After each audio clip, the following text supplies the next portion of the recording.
como já ocorreu nos seus governos bem-sucedidos.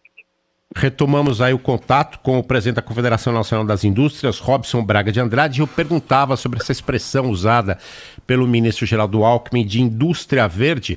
Aliás, um trecho do discurso foi muito comemorado e elogiado pela ministra do Meio Ambiente, Marina Silva. O que é essa indústria verde? Esse é um caminho para a retomada do crescimento da indústria no Brasil, presidente? Bom dia.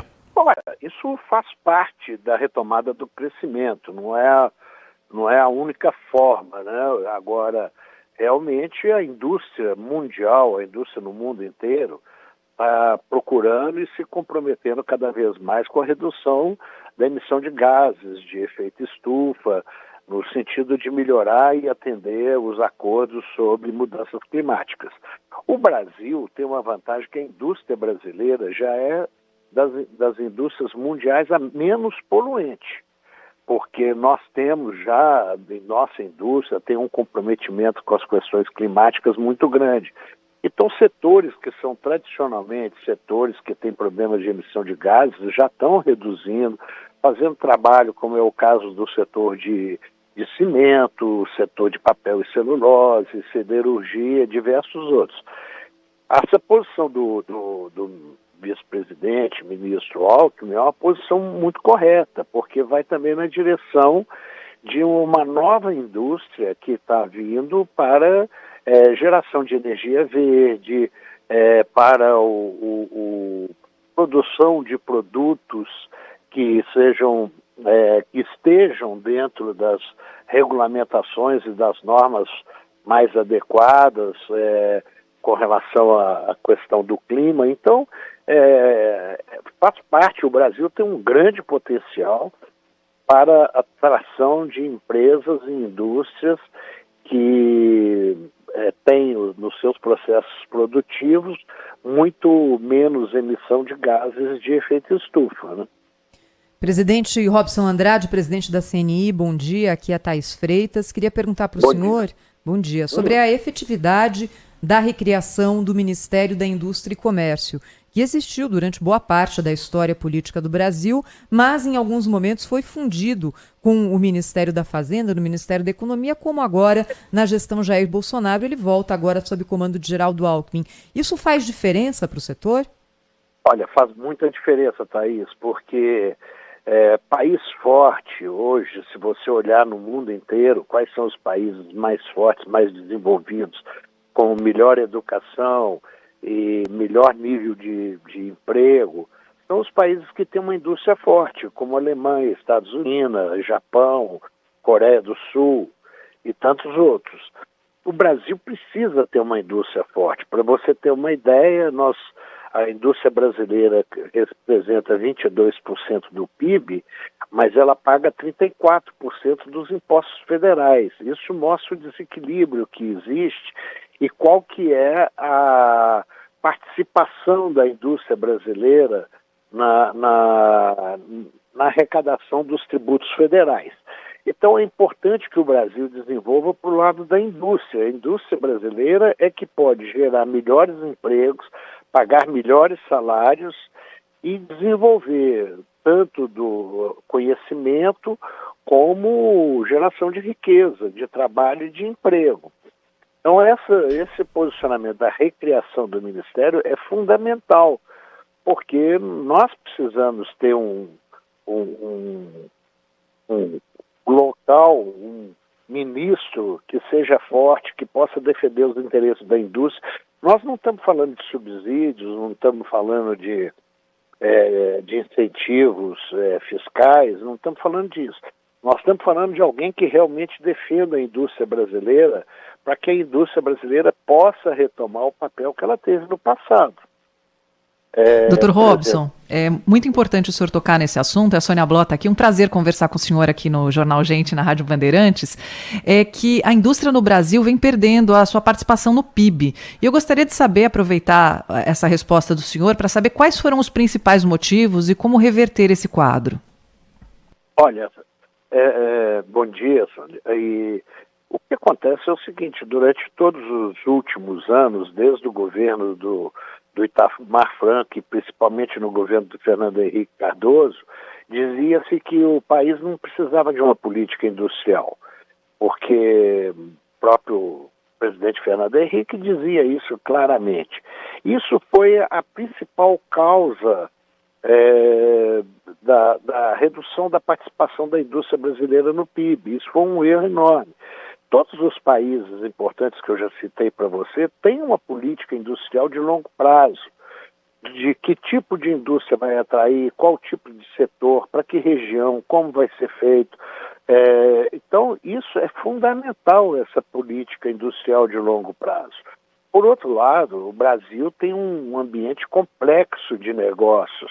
O Brasil não é para amador, o Brasil nem sei se é para profissional também, porque nós temos um ambiente tão complexo que envolve as questões como ambientais, mas que envolve questão tributária, regulatória, problema da insegurança jurídica. Então, isso tudo, num setor que é altamente organizado como o setor industrial, fez com que a participação da indústria diminuísse no PIB. Nós precisamos reverter isso. Uma reforma tributária, uma política industrial de longo prazo, investimento em ciência, tecnologia e inovação, sabe? Então, essas coisas têm que ser de longo prazo. É um projeto para 10, 20 anos, para a gente retomar a participação da indústria no PIB brasileiro e no conjunto das nações mais importantes do mundo. Presidente, deixa eu tocar com o senhor e atualizar um pouquinho o ouvinte aqui da Rádio Bandeirantes a questão da falta de insumos internacionais. A gente percebe ainda nas farmácias, por exemplo, falta de alguns medicamentos. A gente percebe na indústria eletroeletrônica ainda não totalmente recuperada, com falta de componentes. Como é que está essa situação, por favor? Olha, ela está se regularizando. É claro que essa situação demora um pouco para se regularizar, principalmente porque em alguns itens, alguns insumos, o nosso principal fornecedor é a China, né? E a China ainda até pouco tempo ficou com problema ficou ainda numa política de Covid zero, então estava realmente faltando bastante insumos. Agora começa a normalizar, tanto na questão dos chips, como na questão dos insumos para a indústria de medicamentos que você citou, né? São os setores que começam a ter uma normalização. Demora um pouco, eu acredito. As projeções que nós temos é que isso só no segundo semestre desse ano é que já vai estar mais regularizado.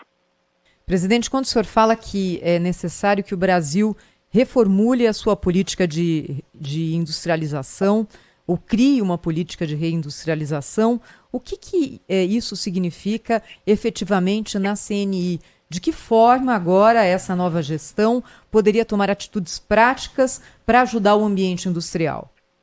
Olha, uma das primeiras reivindicações, talvez a mais importante que nós temos, é a reforma tributária. Como eu lhe disse, a reforma tributária penaliza demais a indústria paga 34% dos impostos federais, e você pega, por exemplo, um estado como o estado de São Paulo, o estado mais rico do país, é o mais industrializado. E por que a situação financeira e fiscal de São Paulo é melhor? Porque ele tem uma indústria forte, né? Então, o que nós estamos defendendo é que precisa dessa reforma tributária para desonerar setores que pagam muito e criar um equilíbrio maior dentro de todos os setores econômicos e também, por outro lado, desonerando a produção e você tendo um pagamento de imposto pelo do valor agregado no consumo, né? Então esse é um ponto. Outro ponto é investimento em ciência e tecnologia, inovação. O Estado brasileiro investe muito pouco em inovação, ciência e tecnologia. Hoje, 64% dos investimentos em inovação e tecnologia são investimentos privados da indústria. Então, isso faz uma diferença grande também. Agora, tem também a questão da insegurança jurídica. Você, no Brasil, eu costumo dizer, você chega ao final do dia com uma situação, uma legislação na área trabalhista, na área de regulamentação, em diversas áreas. E no dia seguinte de manhã você se depara com uma legislação completamente diferente. O investidor, qualquer um, precisa de segurança jurídica, saber que o seu negócio vai dar muito ou vai dar pouco, tem um retorno elevado ou um retorno baixo, mas tem aquele retorno, né? O que não pode é investir achando que vai ter um retorno e depois você tem um complicador no futuro. Quer dizer, é melhor você ter uma segurança jurídica sabendo que você vai ganhar pouco do que correr o risco de ganhar muito e não ganhar nada. Então, nós fizemos um levantamento de diversos itens, são 12 itens que representam o custo do Brasil e que, na realidade, esse custo não agrega nada na nossa produção, mas representam R$ 1,5 trilhão de reais por ano, e é onde nós estamos propondo ao governo, ao presidente, ao vice-presidente Geraldo Alckmin, ao ministro, para que a gente possa trabalhar junto em cima desses setores. Então, aquilo que não agrega não é bom nem para o Estado, nem para a economia, vamos tirar fora. Então, e, doutor Robson, como é que o senhor enxerga o papel do BNDES na retomada da reindustrialização do Brasil? Olha, é um papel fundamental. O BNDES, o último governo, o BNDES ficou muito sem uma política voltada para ajudar o desenvolvimento, a industrialização, financiar a modernização das nossas indústrias e também financiar os investimentos necessários em infraestrutura. Então, eu acho que o BNDES tem esse papel fundamental e tem também, no meu modo de ver, um papel importantíssimo que é de financiar as exportações brasileiras. Nós precisamos de ter como se fosse um Exim Bank aqui no Brasil, e esse é um papel que o BNDES pode fazer, né? Então, o papel do BNDES na retomada da indústria, no crescimento, no desenvolvimento do país é fundamental, e eu tenho certeza que o presidente Mercadante comunga dessa visão, ele sabe das necessidades do Brasil de desenvolvimento e que o que gera riqueza é desenvolvimento, é emprego, é investimento, né? Presidente da Confederação Nacional da Indústria, a CNI, Roberto Braga de Andrade, falou ao vivo conosco aqui. Desculpe? Robson. Oh, meu Deus do céu, Robson Braga de Andrade. Desculpe, presidente. Foi um ato falho aqui. Mas eu agradeço muito a sua atenção aqui conosco e até uma próxima vez, hein? Tá, obrigado, um grande abraço. Muito obrigada.